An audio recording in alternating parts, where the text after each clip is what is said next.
তো হ্যালো বন্ধুরা, তোমরা সকলে কেমন আছো? আজ আমাদের মাঠের ধান তোলা হচ্ছে। তো ধানগুলো মাঠ থেকে আমরা বয়ে নিয়ে আসছি। তো একদিন গিয়ে ধানগুলো কেটে নিয়েছিলাম, তার পরের দিনকে গিয়ে আমরা ধানগুলোকে এঁটিয়ে রেডি করে রেখেছি। তো আজকে যাব গিয়ে ধানগুলোকে বয়ে নিয়ে আসবো। চলো তোমরা আজ এই ভিডিওটা কন্টিনিউ দেখতে থাকো, আশা করি তোমাদের ভালো লাগবে। তো আমি এখন আছি মন্দিরের সামনে। আজ যে তোমরা ওখানে দেখতে পাচ্ছ ধানগুলো রাখা আছে, তো ওইগুলোকে তোমাদেরকে দেখানোর চেষ্টা করব। প্রথমে তোমাদেরকে দেখাই যে কতগুলো ধান বয়ে নিয়ে এসেছি। তো মোটামুটি এতটুকু ধান বওয়া অলরেডি হয়ে গেছে।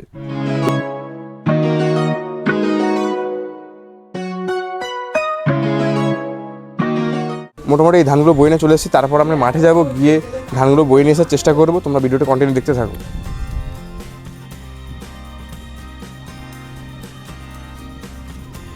আর বন্ধুরা, তোমরা এটা যেটা দেখতে পাচ্ছ, এটা হচ্ছে বন্ধুরা আমরা যেটা গ্রাম বাংলায় বলি ছোট। এটার মাধ্যমে ধানগুলো বয়ে নিয়ে এসে আমাদের এই বাড়ির সামনে ফেলা হবে।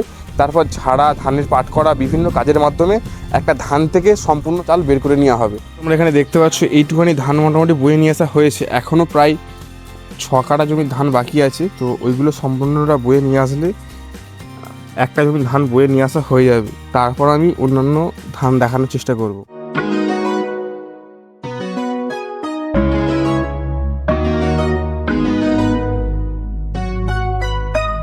তো বন্ধুরা, আমি মোটামুটি মাঠে যাচ্ছি। তো তোমরা বলো, তোমরা এরকম কারা গ্রামে বসবাস করো এবং মাঠেতে যারা ধান চাষ করো, এই মাঠের ধান তোমরা কে বাড়িতে বয়ে নিয়ে আসো, কমেন্টে লিখে জানাবে। তো আমার গ্রামের দিকে বাড়ি, যেহেতু আমাকে এই বাড়ির কাজগুলো করতেই হয়।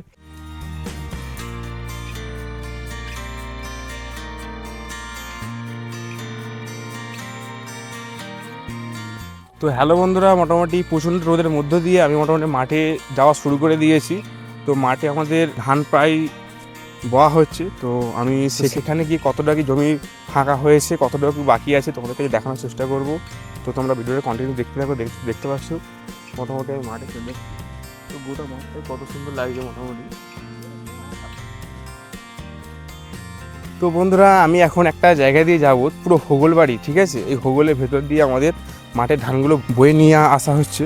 তো তোমাদেরকে দেখাই এই রাস্তাটা, এই রাস্তার ভেতর দিয়ে আমরা ঢুকে গিয়ে ধানগুলোকে আমরা বয়ে নিয়ে আসছি। দেখতে পাচ্ছ কেমন ধারা? তো তোমরা দেখো, পুরো গিয়ে ফাঁকা হয়ে গেছে অলরেডি, ঠিক আছে? তো এইখান থেকে আমরা ধানগুলো বয়ে নিয়ে আসছি। আশা করি তোমাদের ভিডিওটা ভালো লাগবে, এবং ভিডিওটা ভালো লাগলে তোমরা লাইক কমেন্ট শেয়ার করে দেবে। আজকের এই ভিডিওটা থাকবে সম্পূর্ণটা ধান বওয়া নিয়ে। তো তোমরা ভিডিওটা কন্টিনিউ দেখতে থাকো। তো তোমরা দেখতে পাচ্ছ প্রচণ্ড হোগল। তো ওই হোগলের ভেতর দিয়ে আমি আস্তে আস্তে করে এগিয়ে চলছি। তবুও আমাকে ভালো লাগছে, ঠিক আছে? আমার গ্রাম বাংলাতে যেহেতু বাড়ি, তো এইগুলো পার হয়ে আমরা এই ধান বওয়া, মাঠের সমস্ত কাজ আমরা করে থাকি। তো বন্ধুরা, আমরা ফাইনালি চলে আসলাম যেখানে আমাদের ধানটা জ্বালিয়ে দেওয়া হয়েছিল। তো তোমরা দেখতে পাচ্ছ এখানে ধানটা জ্বালিয়ে দিয়ে রাখা হয়েছিল। তো এখান থেকে আমরা ধানটা বয়ে আমাদের বাড়ি দিয়ে নিয়ে যাচ্ছি। তো এখানে এই ধানটা রাখার মেন উদ্দেশ্য, তো বন্ধুরা আমাদের মাঠের ধারে যে ধানগুলো জ্বালিয়ে দিয়ে রাখা হয়েছে, তার মধ্যে কিছু কিছু ধান এইখানে দেখতে পাচ্ছ কাঁচা হওয়ার কারণে এগুলো সম্পূর্ণটা কাটা হয়নি, এই ধানগুলোকে রেখে দেওয়া হয়েছে। এবং অপরদিকে ওই যে ধানগুলো সম্পূর্ণ পেকে গেছে, কিন্তু ওইগুলো কাটতে কিছুটা বাকি আছে। তো ওইগুলো পরবর্তীকালে কেটে ফেলবে। আর দূরে তোমরা যে দেখতে পাচ্ছ, তোমাদেরকে জুম করে দেখাই, ওই যে দূরের ধানগুলো, ওইগুলো কাটা হয়ে গেছে, শুধু এঁটোনোর কাজ বাকি আছে। এর পরবর্তীকালে উনি এঁটিয়ে বাড়িতে নিয়ে যাওয়া হবে। তো বন্ধুরা, তোমরা ভিডিওটা কন্টিনিউ দেখতে থাকো, আশা করি ভালো লাগবে।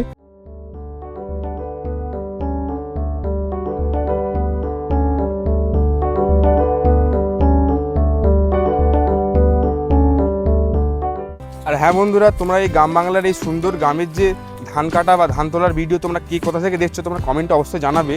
আর তোমরা কারা কারা বাড়িতে যেন ধান চাষ করো এবং বাড়ির পরিবারের লোকের সাথে সহযোগিতা করে একসাথে মাঠে গিয়ে সমস্ত কাজ করে থাকো, তোমরা কমেন্টে অবশ্যই লিখে জানাও। এরপর আমি অবশেষে পৌঁছে গেলাম সেই মাঠে যেখানে আমাদের সব ধান একসাথে রাখা ছিল। চারপাশে শুধু সোনালি ধান আর হালকা হাওয়ার দোল। মনে হচ্ছিল পরিশ্রমের গন্ধটাই সম্পূর্ণ আলাদা। এরপর শুরু হলো আসল কাজ। ভাই, দাদু, বাবা সকলে মিলে ধানের বোঝা বাঁধার কাজ করছিলাম। কেউ দড়ি ধরছে, কেউ ধান গোছাচ্ছে। বলা যেতে পারে একটা টিম ওয়ার্ক। এটা নিজেদের একটা মনের শক্তি, যেটা শহর অঞ্চলে একদমই পাওয়া যায় না।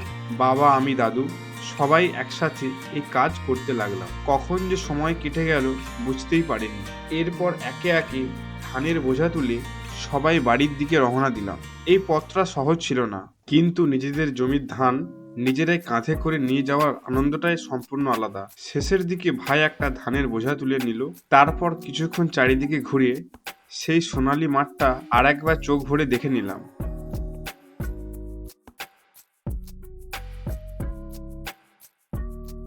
হালকা হাওয়ায় দুলতে থাকা ধান মনে হচ্ছিল সব ক্লান্তি এক নিমেষে মিলিয়ে গেল।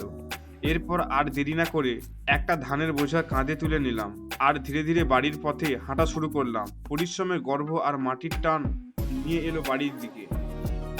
এরপর বাড়িতে এসে ধীরে ধীরে ধানের বোঝা মাটিতে নামিয়ে রাখলাম। কাঁধটা যেন হালকা হয়ে গেল এক মুহূর্তে। তারপর আস্তে আস্তে দড়িটা খুলে তো রাখলাম। বন্ধুরা ফাইনালি আমাদের ধানের বোঝাটা ফেলা হয়ে গেছে। তো এর পরবর্তীতে তোমাদেরকে দেখানোর চেষ্টা করবো যে আমি মাঠে গিয়ে আর কি কি করছি। চলো তোমরা ভিডিওটা কন্টিনিউ দেখতে থাকো।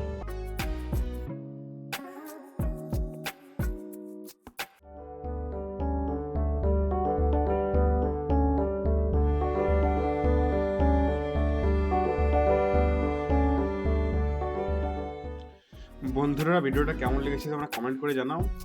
আর ভিডিওটি যদি ভালো লেগে থাকে একটা লাইক কমেন্ট শেয়ার করে চ্যানেলটা সাবস্ক্রাইব করে রাখো এই রিলেটেড ভিডিও পাওয়ার জন্য।